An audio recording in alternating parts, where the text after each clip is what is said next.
Students, ये S C Verma chapter 2 question number 13 है। यहाँ पे हम लोग देखते हैं कि ये दो वेक्टर हम लोगों को दिया हुआ है। A vector 2i cap plus 3j cap plus 4k cap और बी वेक्टर दिया हुआ है 3i cap plus 4j cap plus 5k cap. और हम लोगों को एंगल निकालना है ए वेक्टर और बी वेक्टर के बीच में। तो हम लोग यहाँ पे एक ये कॉन्सेप्ट यूज़ करेंगे कि अगर दो वेक्टर दिया हुआ है हम लोगों को, ए वेक्टर और बी वेक्टर, और अगर इन दोनों के बीच एंगल थीटा है तो ये थीटा हम लोगों को निकालना है। तो हमें पता है ए डॉट बी, दो वेक्टर के बीच जो डॉट प्रोडक्ट होता है ए डॉट बी, वो इस तरह से हम लोग लिखते हैं A into B into cos theta. तो यहाँ से हम लोग बहुत ईजिली कॉस थीटा की वैल्यू निकाल सकते हैं।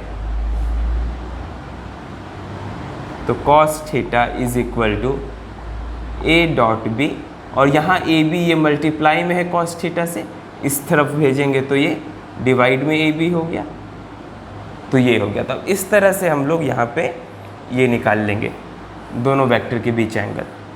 अब हमें करना क्या है, यहाँ पे ए वेक्टर डॉट बी वेक्टर, इन दोनों वेक्टर का डॉट प्रोडक्ट निकालना है, और फिर ए और बी, यहाँ पे ए जो है ये है मैग्नीट्यूड ऑफ ए वेक्टर, जिसे हम लोग ऐसे लिख सकते हैं, और ये b जो है ये है मैग्नीट्यूड ऑफ b वेक्टर। अब हम लोग a डॉट बी कैलकुलेट कर लेते हैं।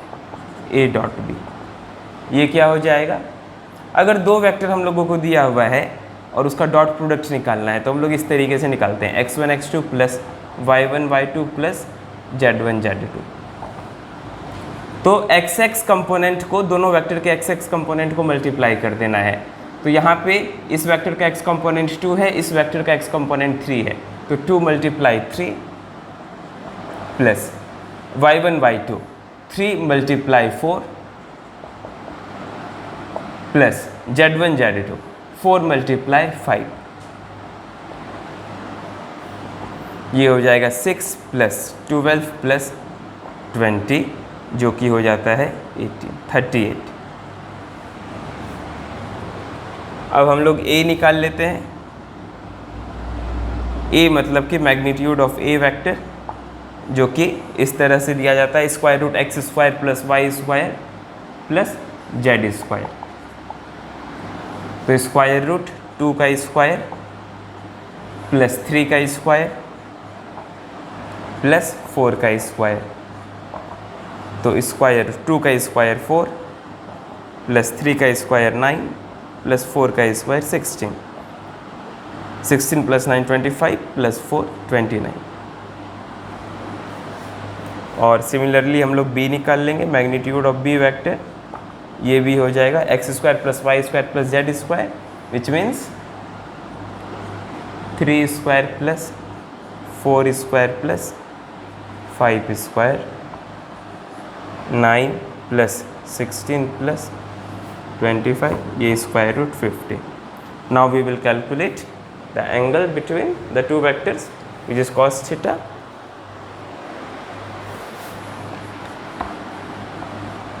So we will put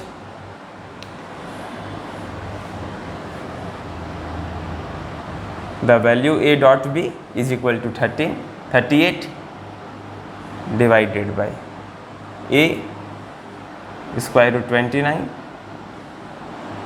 b square root 50, cos theta is equal to 38, इन दोनों को मल्टीप्लाई कर देंगे तो ये 1450, implies theta is equal to cos inverse 38 divided by square root 1450। तो ये हो गया हमारा आंसर।